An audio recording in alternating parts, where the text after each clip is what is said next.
स्वागत है आपका हमारे छत्तीसगढ़ के इस खास बुलेटिन में। खबरों के साथ मैं हो रीनू। सबसे पहले बात करेंगे दिल्ली दौरे पर मुख्यमंत्री भूपेश बघेल।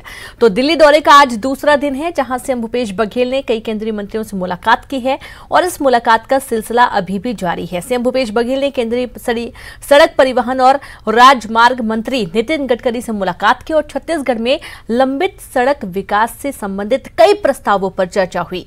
केंद्रीय मंत्री के सामने सीएम ने कई मांगे रखी और उन पर अमल करने का अनुरोध भी किया। तो आज दिल्ली दौरे का दूसरा दिन है। सीएम भूपेश बघेल ने आज केंद्रीय सड़क परिवहन मंत्री नितिन गडकरी से मुलाकात की और इस मुलाकात के दौरान उन्होंने कई सारे विकास कार्यों को लेकर अनुरोध किया है।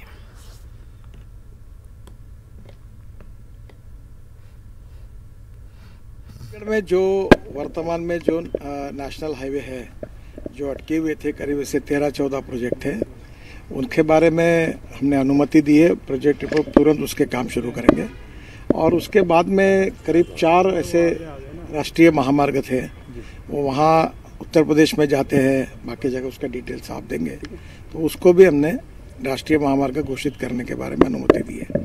सबसे इम्पोर्टेंट ऐसे कि रायपुर से विशाखापट्टनम हम करीब 15,000 करोड़ बना रहे हैं, जिसमें से 5,000 करोड़ का काम छत्तीसगढ़ में होगा। उसकी लैंड एक्विजिशन लगभग शुरू हो गई है और आने वाले 3 महीने में इसका हम शुभारंभ कर देंगे। काम का लगभग बीट निकालने की स्थिति में आए हैं। तो 5,000 करोड़ का आज ये काम के बारे में सहमति बनी है। इसमें लैंड एक्विजिशन के लिए और बाकी बातों के लिए राज्य सरकार ने सहयोग करना चाहिए, ऐसी प्रार्थना हमको की है। और दूसरा इम्पोर्टेंट है कि जो रायपुर से दुर्ग तक हम नया हाईवे बना रहे हैं 6 लेन, और ये 5,000 करोड़ का है। उसकी अलाइनमेंट को हमने आज मुख्यमंत्री जी को दिखाया, उन्होंने अनुमति दी है और उसको भी हम लोग जल्दी काम शुरू करेंगे।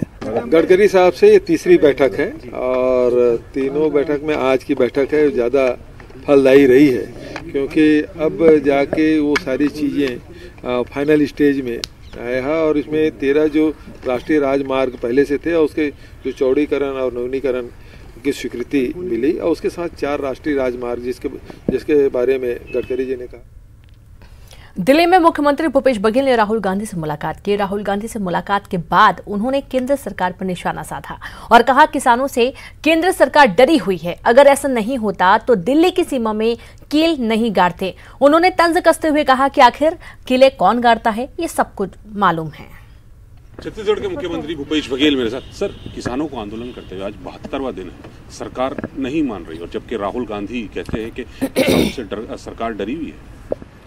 राहुल जी बिल्कुल ठीक कहते हैं और यदि डरे हुए नहीं होते तो दिल्ली के सीमा में कील नहीं गड़ाते और कील गड़ाने का काम कौन करता है ये सब जानते हैं। एक तरफ रास्ता भागने के लिए छोड़ते हैं, बचत जगह कील गड़ा कर रखते हैं। जब गांव में डकैती होती ना तो इस प्रकार से करते हैं। तो ये बेहद मतलब किसानों से इतनी डरी हुई सरकार कि रास्ते में कील गड़ाएं कि दिल्ली ना आ सके, अपने राजधानी ना आ सके। सर, कल विपक्ष के सांसद थे, कनिमोझी हैं, सुगत राय हैं, सुप्रिया सुले, कई सांसद वहां जाना चाह रहे थे। गाजीपुर बॉर्डर से वापस कर दिया गया, तो सांसदों तक को नहीं मिलने दे रहे। देखिए, ये लोकतंत्र नहीं है। लोकतंत्र में तो सबसे राय शुमारी करके बातचीत करके समस्या का हल खोजा जाता है और ये केवल तानाशाही प्रवृत्ति में ही इस प्रकार से हो सकता है। ये बेहद दुर्भाग्यजनक है। एक फोन कॉल की दूरी की बात कर रहे थे और रास्ते में कांटे बिछा रहे हैं, कील गड़ा रहे हैं, ऐसा तो हमने पहली बार देखा है। सर, राहुल गांधी से आपकी मुलाकात हुई है, तो क्या आंदोलन को लेकर भी चर्चा की गई? नहीं, अब हमारे नेता हैं, उनसे मुलाकात होती, सौजन्य भेंट में। आंदोलन पे कुछ नहीं हुआ। तो भूपेश बघेल साहब कह रहे हैं कि किसानों की राह में ये कीले बिखेर रहे हैं, ये तानाशाही है। कैमरामैन प्रहलाद के साथ नई दिल्ली से अशरफ काज़मी, न्यूज़ 18। और ज्यादा जानकारी के साथ संवाददाता अशरफ काज़मी दिल्ली से लाइव जुड़ गए। अशरफ, आज सीएम भूपेश बघेल का दूसरा दिन था दिल्ली दौरे का। कई केंद्रीय मंत्रियों से भी मुलाकात हुई है और राहुल गांधी से भी मुलाकात हुई है। क्या रहा इन मुलाकातों के दौरान?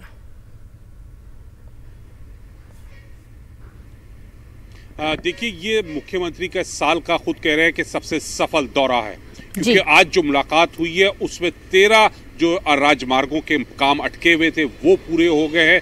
4 जो मार्ग थे उनको राष्ट्रीय राष्ट्रीय राजमार्ग का दर्जा मिला है, जो उत्तर प्रदेश से जोड़ते हैं, खास करके बनारस से प्रधानमंत्री की जो लोकसभा संसदीय क्षेत्र है उससे जोड़ते हैं, उसको राष्ट्रीय राजमार्ग का दर्जा दिया गया। साथ साथ रायपुर से दुर्ग तक के लिए 6 लेन का एक सड़क परियोजना है 5000 करोड़ की, उसको शुरुआत हुई है। तो एक राज्य सरकार के लिए मुख्यमंत्री के तौर पर एक बहुत बड़ा भूपेश बघेल के लिए सफल दौरा है, क्योंकि इस दौरे में आज जो नितिन गडकरी कह रहे हैं कि 20,000 करोड़ का हमने स्वीकृति की है, जिसमें से विशाखापट्टनम से जो राजमार्ग बन रहा है वो 15,000 करोड़ का है। इसमें से 5,000 करोड़ रुपए का जो राजमार्ग है वो छत्तीसगढ़ को जोड़ता है, तो वहां पर वो, और 5,000 करोड़ रुपए का रायपुर से दुर्ग वाला मार्ग, 10,000 करोड़। इसके अलावा जो छोटे छोटे प्रोजेक्ट्स हैं वो भी कुल मिलाकर करीब 20,000 करोड़ रुपए का प्रोजेक्ट को मिला है। तो इससे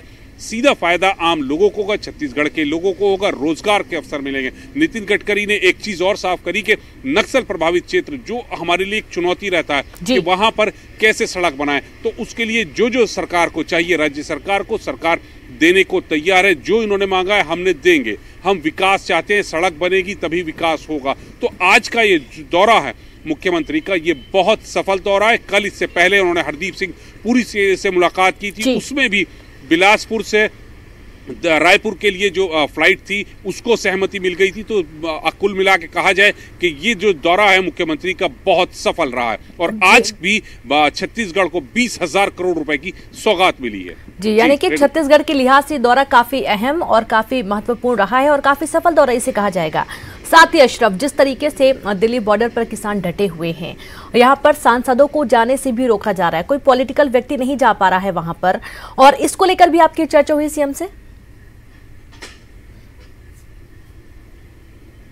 बिल्कुल, मुख्यमंत्री ने तो साफ कह दिया कि ये जो व्यवहार किया जा रहा है ये लोकतंत्र में ऐसा नहीं होता, ये सिर्फ तानाशाही में होता है। उनका सीधा जो निशाना था प्रधानमंत्री थे, क्योंकि उन्होंने कह भी दिया कि प्रधानमंत्री कहते हैं कि एक कॉल की दूरी पर किसान है, लेकिन उन किसानों को दिल्ली राजधानी में नहीं आने दिया जा रहा है। उनके रास्ते में कीले और पत्थर बिछा दिए गए, कीले बिछा दी गई। तो सीधा वो खुद कह रहे हैं कि ये लोकतंत्र के जैसे हालात नहीं है, ये बहुत दुर्भाग्यपूर्ण स्थिति है। रेनू, बिल्कुल अशरफ, और विपक्ष तो ये भी कह रहा है कि इतनी सुरक्षा व्यवस्था यदि देश की सीमा में लगा दी जाती तो इतनी घुसपैठ नहीं हो पाती। बहुत शुक्रिया आपका अशरफ तमाम जानकारी के लिए। और वहीं अगली खबर का रुख करेंगे, जहां छत्तीसगढ़ कांग्रेस के प्रदेश प्रभारी पीएल पुनिया आज से 3 दिन तक रायपुर में रहेंगे और आज शाम पुनिया रायपुर पहुंचेंगे और मैराथन बैठकें लेना शुरू कर देंगे। पुनिया यहां जन घोषणा पत्र के क्रियान्वयन सहित कई अहम मुद्दों को लेकर पार्टी के वरिष्ठ नेताओं के साथ चर्चा करेंगे और इसके अलावा सभी जिला प्रभारियों अध्यक्षों की बैठक भी लेंगे। निगम मंडलों में नियुक्तियों को लेकर एक बार फिर से चर्चाएं तेज हो गई हैं। माना जा रहा है कि अगर सब कुछ ठीक रहा तो बजट सत्र के पहले लिस्ट जारी की जा सकती है। इसी के छत्तीसगढ़ प्रभारी पीएल पुनिया 5 फरवरी, 6 फरवरी और 7 फरवरी 3 दिनों तक छत्तीसगढ़ प्रवास पे रहेंगे। अपने इस दौरे में पीएल पुनिया विभिन्न बैठकों में शामिल होंगे। वे कांग्रेस संचार विभाग और कांग्रेस सोशल मीडिया की बैठकों में भी भाग लेंगे। पीएल पुनिया छत्तीसगढ़ प्रवास के दौरान पार्टी के वरिष्ठ नेताओं से भेंट करेंगे। वे 5 फरवरी को शाम 4:50 रायपुर पहुंचेंगे और 7 फरवरी को शाम को 5:30 बजे रायपुर से दिल्ली नियमित विमान सेवा से रवाना। और ज्यादा जानकारी के साथ संवाददाता देवव्रत जुड़ गए। देवव्रत, प्रदेश प्रभारी पीएल पुनिया 3 दिन तक रायपुर में रहने वाले हैं, क्या कुछ खास इन 3 दिनों के दौरान? कि प्रदेश प्रभारी के दौरे के साथ ही यहाँ पर बैठकों का दौर शुरू हो जाएगा, बैठकों का सिलसिला शुरू हो जाएगा। आज शाम तकरीबन 5 बजे रायपुर पहुंचने का समय रखा गया है और उसके बाद शाम 5:30 बजे से ही वरिष्ठ नेताओं की बैठकें लेना शुरू करेंगे। इसके अलावा शनिवार को सुबह 11 बजे से जिला जो प्रदेश प्रभारी हैं पदाधिकारी, उनकी जिला शहर कांग्रेस कमेटी के अध्यक्षों की बैठक में शामिल होंगे।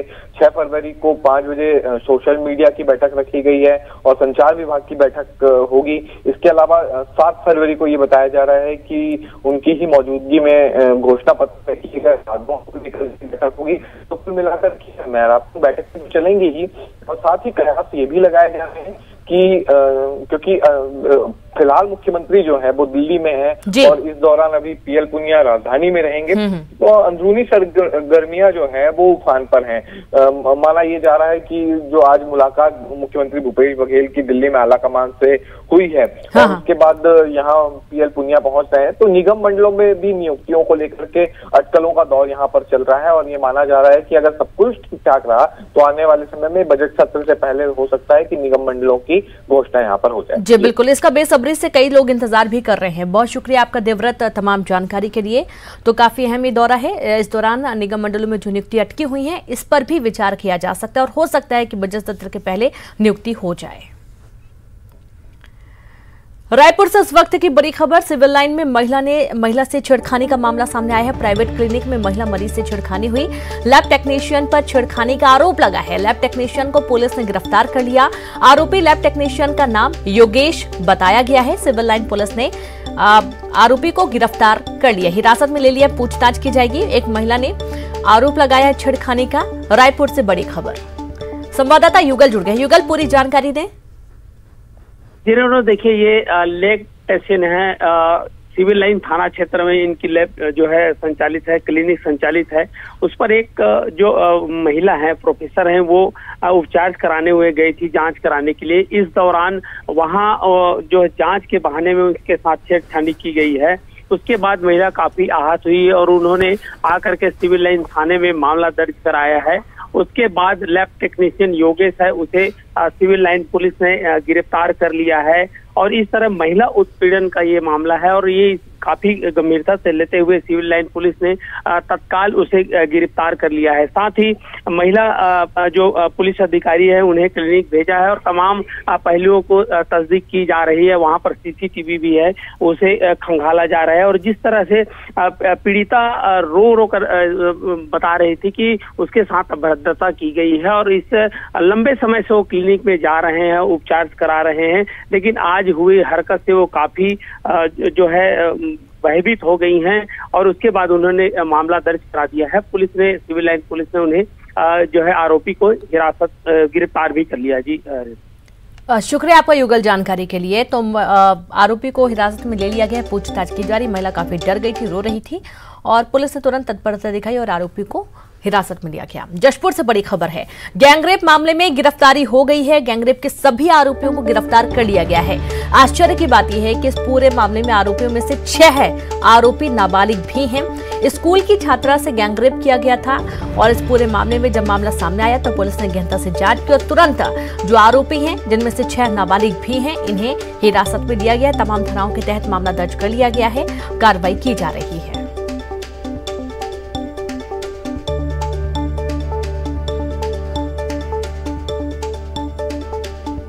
तो खबर जशपुर से है, जहां पर स्कूली छात्रा के साथ गैंगरेप का पूरा मामला है। गैंगरेप के सभी आरोपियों को गिरफ्तार कर लिया गया है। इनमें से 6 नाबालिग भी शामिल हैं। पुलिस मामले की जांच में जुटी हुई है।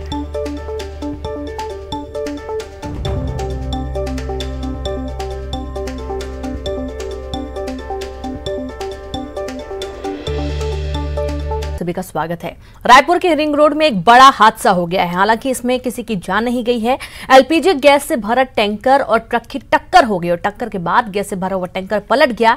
दुर्घटना में ट्रक चालक और परिचालक को गंभीर चोट आई है, अस्पताल भर्ती किया गया। टैंकर के चालक भी घायल हो गए हैं। जोरदार टक्कर के बाद टैंकर से गैस रिसाव होने लगा। दमकल और पुलिस बल मौके पर पहुंचा। रिंग रोड के एक साइड को ब्लॉक कर दिया गया है ताकि किसी भी तरीके की कोई अप्रिय घटना ना हो। कड़ी मशक्कत की गई टैंकर को सीधा करने में और साथ ही जो गैस रिसाव हो रहा था उसको रोकने में।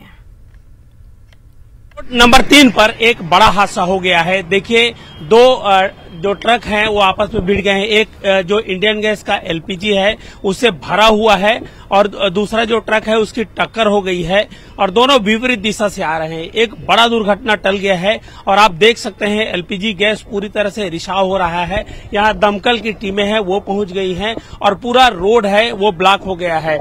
मैं अपने सहयोगी इमरान कुरैशी से कहूंगा कि दिखाएं किस तरह से यहाँ पर रोड को डाइवर्ट किया गया है। ये पूरा रोड है वो ब्लॉक हो गया है और एक बड़ा हादसा टल गया है। अभी दमकल की टीम है वो यहाँ पर काम कर रही है। आप देख सकते हैं कि एलपीजी गैस है वो लीक हो गया है। वहां पर एमसील और तमाम ऐसे जो पदार्थ है वो चीज है लगाया जा रहा है। लगातार लीक हो रहा है गैस, उसे रोकने की कवायद पूरी तरह से की जा रही है और एक बड़ा हादसा है। पूरा एक जो टैंकर है वो एलपीजी इसमें भरा हुआ है और पुलिस भी यहाँ पर लगाए गए हैं। देख लीजिए पुलिस के जवान को भी यहाँ भेजा गया है, अधिकारियों को भेजा गया है और लगातार यहाँ पर जो है कवायद की जा रही है कि गैस का रिसाव ना हो, किसी तरह से उसमें आग ना लगे। ये बड़ा हादसा टल सकता। अगर ये शहर पे होता तो स्थिति और भयावह हो सकती थी। एक बड़ा हादसा टल गया है। कैमरा पर्सन इमरान कुरैशी के साथ युगल तिवारी, न्यूज 18 रायपुर। नोएडा से बड़ी खबर, जहां डबल मर्डर से सनसनी फैली हुई है। हत्या से मचा हड़कंप। ग्रेटर नोएडा के अल्फा 2 सेक्टर में हत्या का मामला सामने आया है। पूर्व सीएम कमलनाथ के हैं रिश्तेदार, जांच की जा रही है। तो पूर्व सीएम कमलनाथ के रिश्तेदार बताए जा रहे हैं। बड़ी खबर आपको दे रहे हैं नोएडा से, जहां डबल मर्डर से सनसनी फैली हुई है। हत्या से हड़कंप मचा हुआ है। ग्रेटर नोएडा के अल्फा 2 सेक्टर में हत्या का मामला सामने आया है। पूर्व सीएम कमलनाथ के रिश्तेदार बताए गए हैं। जांच की जा रही है। पुलिस मौके पर पहुंची है। तमाम सबूतों के आधार पर जांच की जा रही है। तमाम सबूत जुटाए जा रहे हैं कि आखिरकार हत्या के कारण क्या है, किसने हत्या की है और ये पूरा मामला है क्या। नोएडा से आपको बड़ी खबर दे रहे हैं, जहां पर पूर्व सीएम के रिश्तेदार से जुड़ा पूरा ये मामला है, जहां डबल मर्डर से सनसनी फैली हुई है। हत्या से हड़कंप मचा हुआ है। तो ग्रेटर नोएडा के अल्फा 2 सेक्टर में हत्या का मामला सामने आया है। बड़ी खबर आपको दे रहे हैं नोएडा से। ग्रेटर नोएडा के अल्फा 2 में वारदात को अंजाम दिया गया। जांच कर रही है पुलिस, मौके पर पहुंची है और पूर्व सीएम कमलनाथ के रिश्तेदार बताए जा रहे हैं।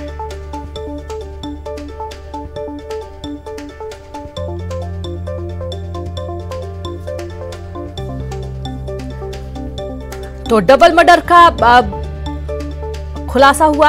आसपास लोगों से भी पूछताछ करने की कोशिश की जा रही है कि आखिरकार पूरा मामला है क्या, किन कारणों से यह हत्या की गई है, किसने हत्या की है, किसने इस वारदात को अंजाम दिया है।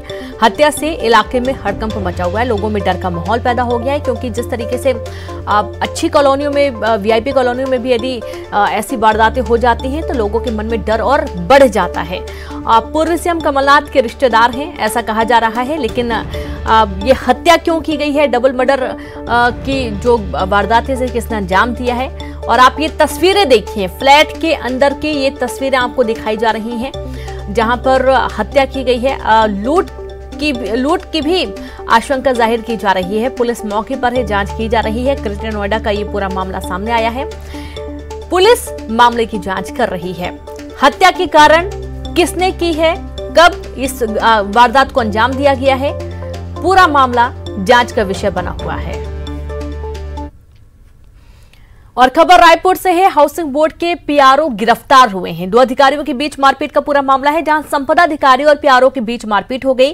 पीआरओ राजेश नायर गिरफ्तार। संपदा अधिकारी से 10 लाख की वसूली का आरोप लगा है।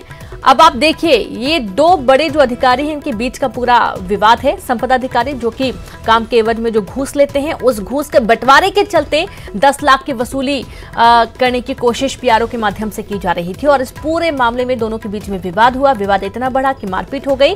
अब पीआरओ के बीच मारपीट के चलते पीआरओ राजेश नायर को गिरफ्तार कर लिया गया है। रायपुर में नशे की सौदागरों पर शिकंजा कसा गया। नशे की टैबलेट के साथ 2 युवकों को गिरफ्तार किया गया। 2270 नशे की टैबलेट जब्त की गई हैं। आरोपी राजू धीवर और प्रदीप सिन्हा गिरफ्तार हुए। एनडीपीएस एक्ट के तहत मामला दर्ज हुआ है। मोदाहापारा पुलिस ने ये बड़ी कार्रवाई की है। 2270 नशे की टैबलेट जब्त की गई हैं। आरोपी राजू धीवर और प्रदीप गिरफ्तार हुए हैं। एनडीपीएस एक्ट के तहत मामला दर्ज किया गया है। मोदाहापारा पुलिस ने ये बड़ी कार्रवाई की है और बड़ी मात्रा में जो नशीली दवाई होती है उनको बरामद किया गया है। और धमतरी के मगरलोड शराब दुकान में हुई लाखों की लूट के मामले में एक नया खुलासा हुआ जो हैरान करने वाला है। साथ में यह भी दिखाता है कि एक छोटी सी लापरवाही से कैसे बड़ा नुकसान हो सकता है। सोमवार की रात मगरलोड की शराब दुकान में 6 चोरों ने धावा बोला था और 5,81,000 रुपए तिजोरी सहित उड़ा ले गए। हालांकि पुलिस ने 24 घंटे के भीतर ही रकम सहित आरोपियों को पकड़ भी लिया था। मामले की मुकम्मल जांच के बाद पुलिस ने बताया कि जब चोर आए तो उन्होंने दुकान के 2 चौकीदारों को कमरे में बंद कर दिया, लेकिन उनका मोबाइल फोन नहीं छीना। लूट की वारदात को अंजाम देने में करीब आधे घंटे का वक्त लगा और इस बीच चौकीदार के पास मौका था कि वो पुलिस को फौरन खबर कर दे, लेकिन उसके पास पुलिस का नंबर ही नहीं था। चौकीदार ने जरूर इधर उधर कुछ लोगों को फोन पर बताया कि चोरी हो रही है, लेकिन यही जानकारी अगर पुलिस को उस वक्त मिल जाती तो शायद चोरंगे हाथों पकड़े जा सकते थे। विश्व कैंसर दिवस पर बालको मेडिकल सेंटर द्वारा योगाथॉन का आयोजन किया जा रहा है। कार्यक्रम को लेकर बालको मेडिकल सेंटर के मुख्य परिचालन अधिकारी एस वेंकट कुमार ने बताया कि बालको मेडिकल सेंटर कैंसर के प्रति जागरूकता लाने के लिए प्रतिबद्ध है और समय समय पर स्क्रीनिंग कैंप लगाकर कैंसर की जांच और शीघ्र निदान करते हैं। उन्होंने कहा कि विभिन्न स्वास्थ्य वार्ताओं के माध्यम से हम जागरूकता पैदा करते हैं और शुरुआती जांच को प्रोत्साहित करते हैं। विश्व कैंसर दिवस पर बालको मेडिकल सेंटर इस साल योगाथॉन का आयोजन कर रहा है, जिसके माध्यम से लोगों को स्वस्थ जीवन शैली अपनाने और योग के माध्यम से तनाव मुक्त जीवन शैली को अपनाने का संदेश देना चाहते हैं। वहीं बालको मेडिकल सेंटर द्वारा 4 से 8 फरवरी तक मुफ्त कैंसर जांच शिविर का भी आयोजन किया जा रहा है और साथ ही जिला अस्पताल कालीबाड़ी में भी बालको मेडिकल सेंटर द्वारा निःशुल्क कैंसर जांच शिविर का आयोजन किया जा रहा है। कैंसर का इलाज वैसे तो हर जगह होता है, लेकिन कैंसर के इलाज में एक चीज़ देखी गई है कि अगर एक छत के नीचे सब सुविधाएं मौजूद हैं और मॉडर्न टेक्नोलॉजी और मॉडर्न स्पेशलिस्ट दोनों अगर मौजूद हैं तो कैंसर का बेस्ट इलाज सभी होगा। जैसे दुनिया के जितने भी बड़े बड़े कैंसर इंस्टीट्यूट्स हैं वो डेडिकेटेड कैंसर हॉस्पिटल्स हैं और ये बहुत ज़रूरी है क्योंकि एक कैंसर के ट्रीटमेंट का एक एटीट्यूड और एक अप्रोच अलग होता है। तो बालको मेडिकल सेंटर बहुत गर्वान्वित है इस बात पे कि वो प्रदेश का सबसे बड़ा और मध्य भारत का सबसे बड़ा डेडिकेटेड कैंसर इंस्टीट्यूट है। तो एम्स में जैसे हमने अब पूरे देश में नेशनल हेल्थ मिशन NHM कहते हैं, मिनिस्ट्री ऑफ हेल्थ निर्माण भवन में है अलग, तो उनके साथ हमने काम किया और पूरे देश में आशा और आंगनवाड़ी वर्कर को ट्रेन किया। वो घर घर जाके अपना चेकअप करा रही हैं, सबका महिलाओं का कर रही हैं और उनसे जो भी अर्ली कैंसर डिटेक्ट हो रहा है उसको वो डॉक्टर के पास ले जाती हैं और उसका समुचित इलाज कराती हैं। तो इसी प्रकार से अब उसी सीख को, उसी ज्ञान को अब हम प्रयास करेंगे कि छत्तीसगढ़ के महिलाओं और पुरुषों को भी उस लाभान्वित कर पाएं।